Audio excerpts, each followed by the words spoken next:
Assalamualaikum warahmatullahi wabarakatuh. Kami dari kelompok 2 akan menjelaskan tentang keunikan peserta didik atau yang biasa disebut dengan kecerdasan. Yang pertama yaitu pengertian. Kecerdasan atau inteligensi berasal dari bahasa Latin yang berarti menghubungkan atau menyatukan satu sama lain. Kecerdasan adalah kemampuan untuk menyelesaikan berbagai masalah dalam kehidupan dan dapat menghasilkan produk atau jasa yang macam-macam kecerdasan. Macam-macam kecerdasan menurut para ahli psikologi di dunia yang dibagi menjadi 3 kecerdasan, yaitu yang pertama, kecerdasan intelektual. Kecerdasan ini merupakan kecerdasan yang digunakan untuk berpikir logis, rasional, yang meliputi kemampuan berhitung, menganalisa, sampai mengevaluasi, dan seterusnya. Yang kedua, yaitu kecerdasan emosional. Kecerdasan emosi adalah kemampuan untuk mengenali perasaan diri sendiri dan orang lain, kemampuan memotivasi diri sendiri, kemampuan dalam mengelola emosi, dan berempati, serta kemampuan bekerja sama. Yang ketiga, yaitu kecerdasan spiritual.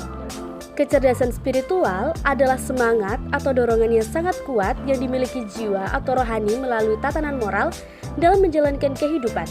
Kecerdasan spiritual digunakan manusia untuk menyelesaikan permasalahan kehidupan dengan melibatkan Tuhan.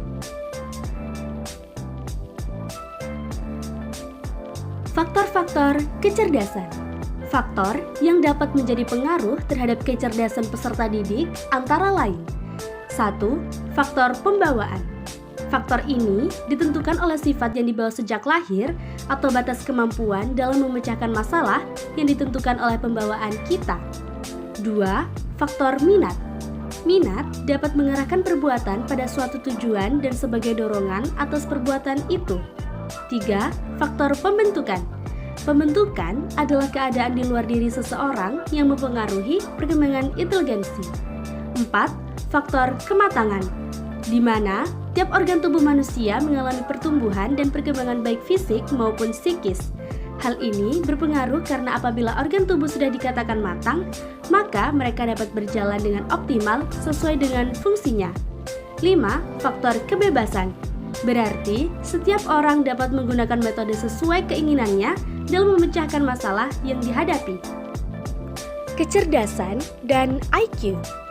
Kecerdasan intelektual atau yang biasa disebut IQ adalah untuk menjelaskan sifat pikiran yang mencakup sejumlah kemampuan, seperti kemampuan menalar, merencanakan, memecahkan masalah, berpikir abstrak, memahami gagasan, menggunakan bahasa, dan belajar.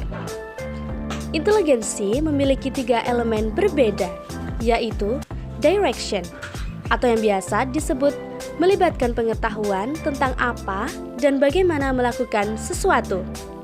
Adaptation, mengacu pada strategi dalam mengerjakan tugas dan usaha untuk mengadaptasinya dalam implementasi. Kritis, yaitu kemampuan mengkritisi pikirannya sendiri. Kecerdasan intelektual atau IQ hanya menyumbang 20% bagi kesuksesan, sedangkan 80% adalah sumbangan faktor kekuatan-kekuatan lain. Di antaranya adalah kecerdasan emosional atau yang biasa disebut EQ. Kecerdasan dan kreativitas. Kreativitas adalah proses penyatuan pengetahuan dari berbagai bidang pengalaman yang berlainan untuk menghasilkan ide yang baru dan lebih baik. Sedangkan kecerdasan menunjukkan kemampuan fungsi kerja otak manusia. Otak akan baru bekerja jika mendapatkan stimulus sebagai informasi yang akan diolah dan disimpan. Itu tadi penjelasan mengenai tentang keunikan peserta didik atau yang biasa disebut kecerdasan. Terima kasih. Wassalamualaikum warahmatullahi wabarakatuh.